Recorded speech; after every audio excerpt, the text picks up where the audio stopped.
Chapter 12 of Judge Burnham's Daughters. Judge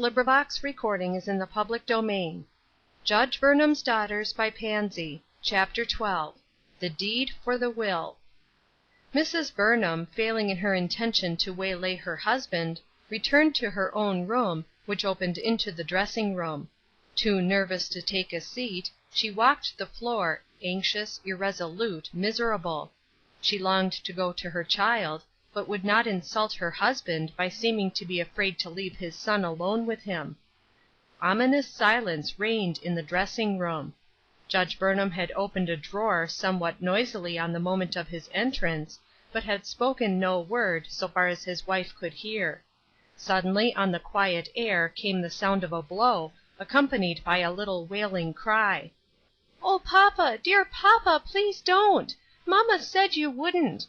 She said you would let me explain that I couldn't because I have promised God." No reply at all from the angry father, save of the sort which seemed to scar Ruth's very soul. Her little sheltered darling, who had never before known what physical pain was, except as sickness had shown it to him. How could his father strike the little delicate hand, and for such a reason?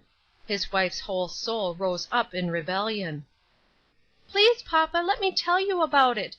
Oh, papa, you hurt me very much." But there was no reply. Should the mother rush in, and, before her child, demand that this insulting demonstration of passion should cease? All her ideas of wifely loyalty rose up to object to this course, but she paced the floor like a caged lioness, and said aloud, "I cannot bear this. I ought not to bear it." It was well, perhaps, for all concerned, that the scene was short. Judge Burnham spoke at last a few low words, which his wife could not catch, and then immediately entered her room. Erskine's punishment had been neither prolonged nor severe. The average boy would probably have minded it but very little; would perhaps have even been used to such a mode of correction. But Ruth knew that her cherished son, with his unusually gentle and easily ruled nature, had inherited from her such a shrinking horror of anything in the form of a blow, that she felt sure he must be quivering from head to foot, not with physical pain, but with a sort of nervous terror, which he did not understand and could not control. She was not, therefore, in a mood to receive her husband's words quietly. "Mrs. Burnham, I request as a favor that you will not see Erskine again to-night. I have punished him for disobedience, and told him to go immediately to bed." He had seen his wife in various states of mind in the course of the last half-dozen years, but had never felt before, and may never again, the blaze that was in her eyes as she turned them fully on him, and spoke in low, quick tones.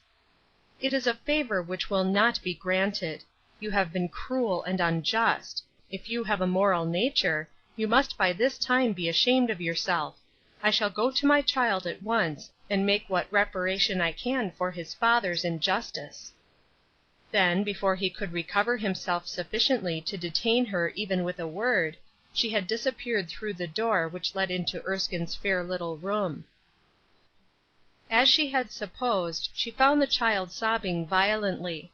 He had run into his room by the dressing-room entrance the instant his father released him, and, burying his little brown head in the pillows, was trembling and moaning, so that one who understood him less than his mother would have supposed him in mortal pain. In an instant he was gathered to her arms, covered with kisses and caresses, and overwhelmed with loving words. But he could not yet control the tempest of surprise and pain. "Oh, Mama!" he sobbed.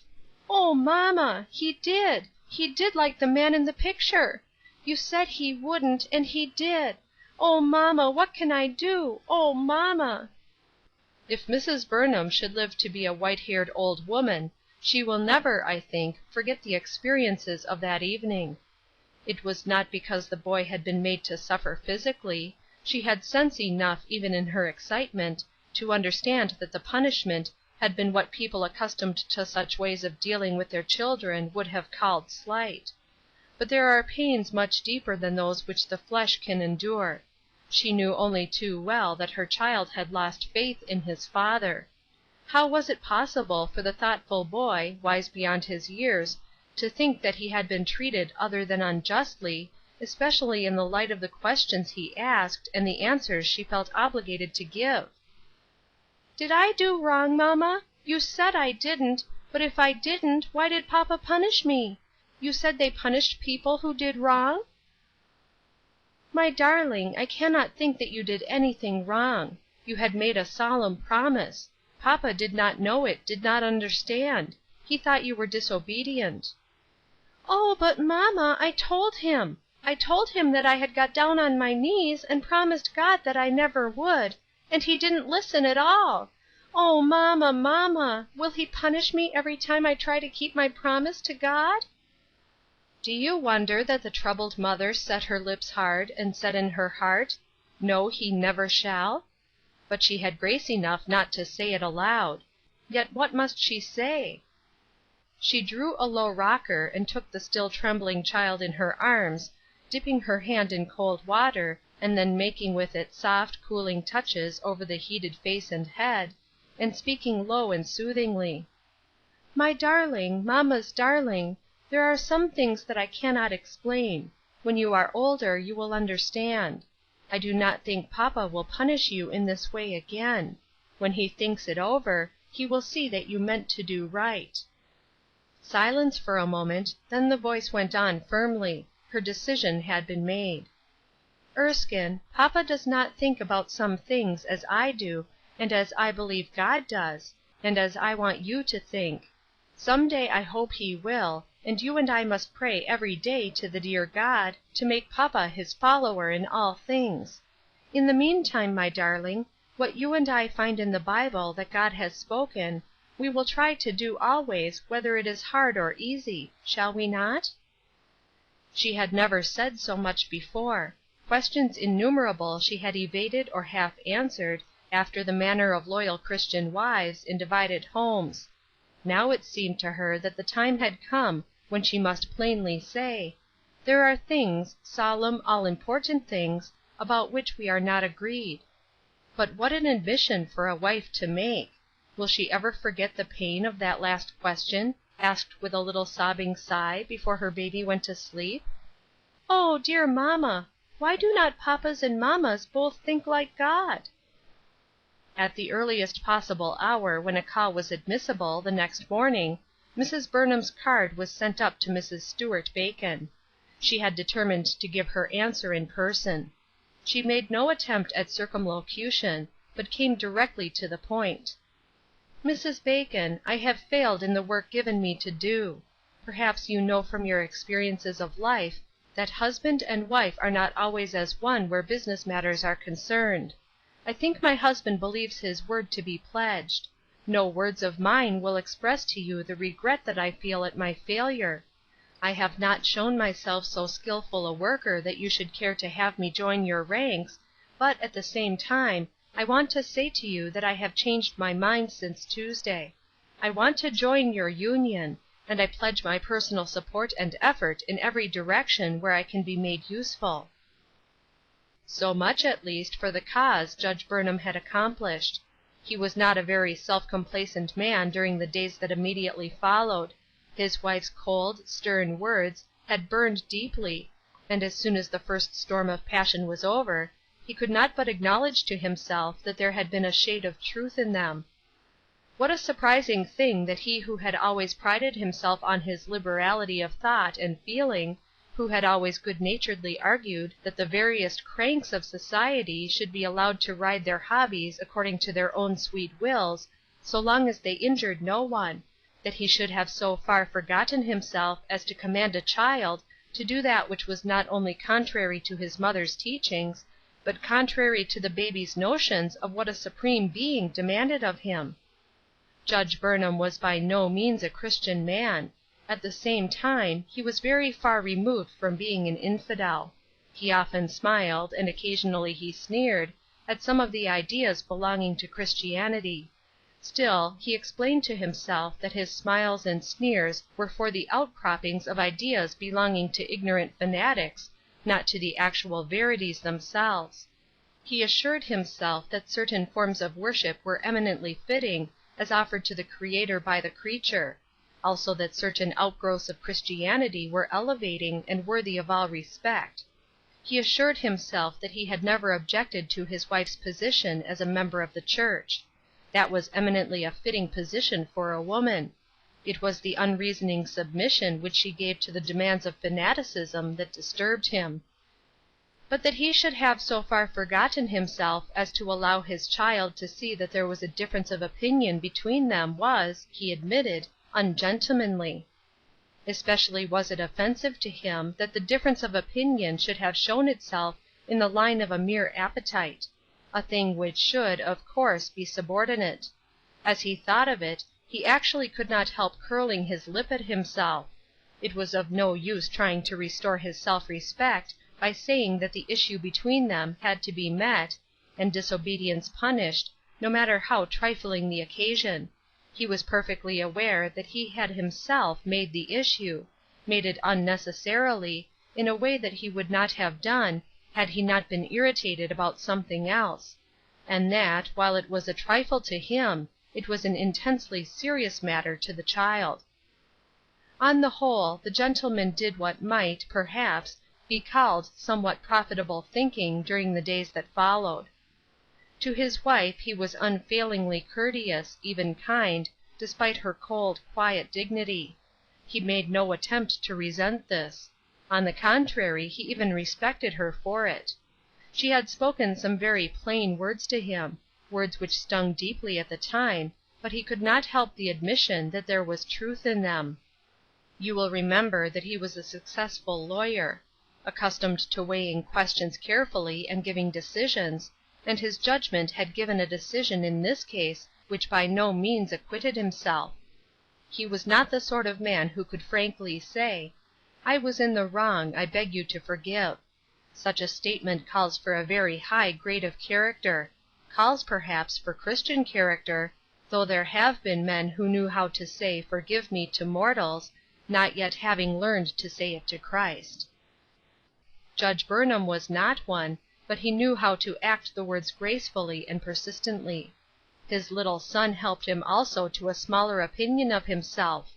No trace of resentment lingered on the child's sweet bright face. A little touch of shyness there was, a questioning, half startled glance, each time he met him afresh, as though he were wondering in his child mind whether he had unwittingly given occasion for offense, but, receiving his father's smile, he sprang joyously into his arms and lavished kisses as before. They were inexpressibly sweet to the father's heart. Ruth, too, was glad over them. Her own soul had been hurt, but she did not wish the child to feel a lasting sting. He had settled the question for himself with the next morning's sunlight. "Mama," he had said, with his brightest smile, "I've thought it all out. He did not want me to disobey you and God, but he had to punish me because I disobeyed him. Don't you see? I don't mind it now. It didn't hurt me much, only it was so dreadful, you know. But now that I understand, it doesn't seem bad." It was baby logic. Ruth had to smile over it, albeit behind the smile there was a tear. But she made no attempt to reason the thought away. In fact, as the days passed, there seemed to be method in the reasoning.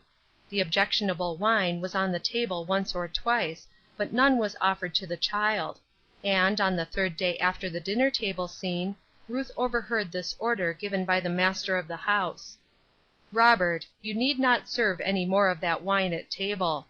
Mrs. Burnham doesn't care for it, and it isn't what I thought it was. Pack it away in the cellar. It may be needed some time." It was nearly a week afterward that Judge Burnham came home earlier by several hours than was his custom, and found both his wife and son in the library, intent over a new book that had many illustrations. The child sprang to meet him, as usual. Ruth tried to make her greeting cordial. She did not want to continue the wall of reserve that she had raised between her husband and herself, but she did not know how to lower it. That he had pained her unutterably was not to be denied, but that because of it she was henceforth to show only cold displeasure was, of course, folly; the more so because of the boy's constant lesson of confiding love. So now she closed her book, and made some general inquiries as to the day's experiences, trying to make her voice sound free and social. But Judge Burnham was preoccupied.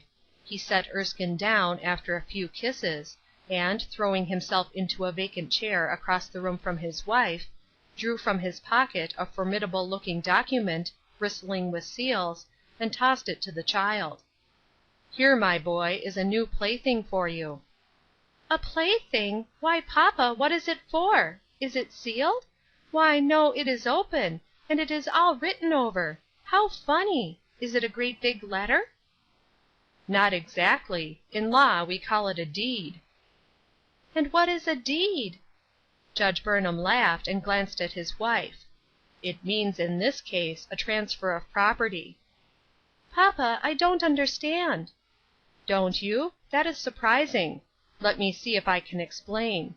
A deed, this deed at least, is to declare that I am no longer the owner of a certain piece of property; that I have given up all right and title to it from this time forth." "Why have you done it, papa? What property is it, and who has bought it?" "For good and sufficient reasons. I am to answer your questions in course, am I not? You ask 3. The property is the house on the corner of Markham Square, known as the Shenandoah. It now belongs to a person by the name of Erskine Powers Burnham. Are you acquainted with him?" The flush on the child's face was pretty to see, but Judge Burnham was looking at his wife. "Papa, that is my name, my whole name; but of course you can't mean me." "Why not?" "Why, papa, could a little boy have a great big house for his own? Would you give it to me?" "So it seems. That deed says so. It needs only the addition of your mother's name to make it complete, and I have an idea that she can be persuaded to sign it." "But, papa, what will I do with it? I'm not big enough, am I?" "You will be. Meantime you can consult with your mother as to what you will or will not have done; and you might retain me for your legal adviser.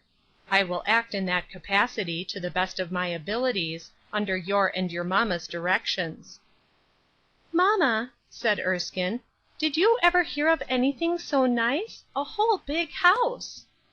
And Ruth, looking past the boy, said, "Thank you more than words can tell." Chapter 13. Chapter 14.